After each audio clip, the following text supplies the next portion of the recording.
আসসালামু আলাইকুম। পেরোল দেওয়া শেষ কবে? ঈদের আগে ভাতা চাই এবং ভাতার টাকা বৃদ্ধি চাই। এই সংক্রান্ত আপনারা অনেকেই আমাকে ইতিপূর্বে কমেন্ট করতেছিলেন যে, "ভাইয়া ভাতার টাকা বৃদ্ধি হওয়া দরকার। অ্যাকচুয়ালি এই টাকা নিয়ে আমাদের কিছুই হচ্ছে না। সামান্য পরিমাণ টাকাও যদি বৃদ্ধি হয় তাহলে আমাদের জন্য অনেক উপকার হয়।" সো এই জাতীয় বিষয়গুলো নিয়ে আপনারা অনেক আগে থেকে আমাকে জানাচ্ছিলেন। সো সেই বিষয়টা নিয়ে ভাবলাম যে একটু ভিডিও করা দরকার। ঈদের আগে ভাতা চাই, ভাতার টাকা বৃদ্ধি চাই। এই সংক্রান্ত নোটিশ নিয়ে ভিডিওটা করলাম। হয়তোবা ভাতার টাকা এই কিস্তিতে বাড়ে না। ভাতার টাকা বাড়ে শুধুমাত্র জুলাই মাসের দিকে গিয়ে। কারণ আপনারা জানেন যে তখন অর্থবছর চেঞ্জ হয়। সো দেখা যাক কি হয়, পেরোল দেওয়া শেষ কবে এবং এটার কতটুকু বাস্তবায়ন হয় সেই বিষয় নিয়ে আলোচনা করব। সো আপনারা চলুন ভিডিওতে যাওয়া যাক। এটা তো পেরোলের চিঠি। আপনারা অনেকেই জানেন যে পেরোলের বিষয়ে ইতিপূর্বে অনেকগুলো ভিডিও বানিয়ে ফেলেছি। আমার চ্যানেলে গেলে দেখতে পারবেন যে আমি লাস্ট ৪ দিন ধরে আপনাদের জন্য ভিডিও বানাচ্ছি। সো আশা করব ভিডিওগুলো অবশ্যই আপনারা দেখেন। ৩,০০০, ২,০০০, ২০০, ১০০ লোক দেখতেছেন, যেটা অবশ্যই ডেফিনেটলি ভালো এবং আমার জন্য ভালো দিক। এখানে দেখুন বলেছিল যে ২৫-২৬ অর্থবছর উপকারভোগীদের তৃতীয় কিস্তির পেরোল জানুয়ারি থেকে মার্চ ২০২৬ নির্ভুল প্রেরণ আবশ্যক। এখানে জানুয়ারি থেকে মার্চ এই ৩ মাস, মার্চ মাস কিন্তু এখন আসেনি, তারপরও মার্চ মাসের টাকাটা আগে পেরোলের জন্য চিঠি করে দিয়েছে।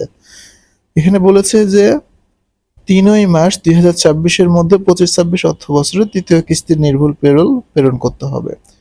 সো আগামী ৩ মার্চ পর্যন্ত পেরোলটা পাঠানো হবে। আজকে ২৭ তারিখ, এই মাসের শেষ ডেট ২৮ দিন। সো আপনারা হাতে আর পাবেন কয়দিন? আমি যদি এখানে ক্যালেন্ডার দেখি, ২০২৬ সালের ক্যালেন্ডারটা ওপেন করি, তাহলে হয়তোবা আপনাদেরকে বুঝতে সুবিধা হবে যে কয়দিন আছে আর। ল্যাপটপটাও হ্যাং হওয়ার সময় পায় না।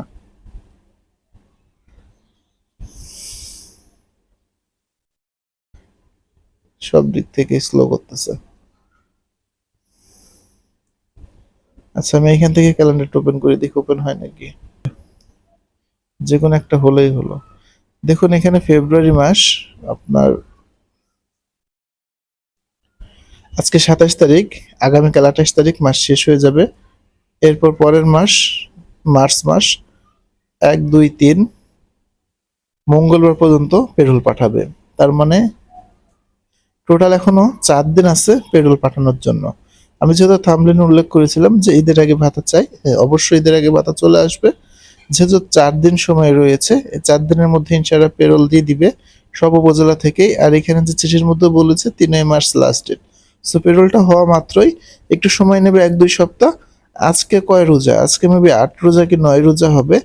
সো এই রোজাটা দেখবেন যে রোজার মাসের ২০ রোজার মধ্যে বা ২৫ রোজার মধ্যে ইনশাল্লাহ সবার ফোনে টাকা ক্রমান্বয়ে ঢোকা শুরু হয়ে যাবে।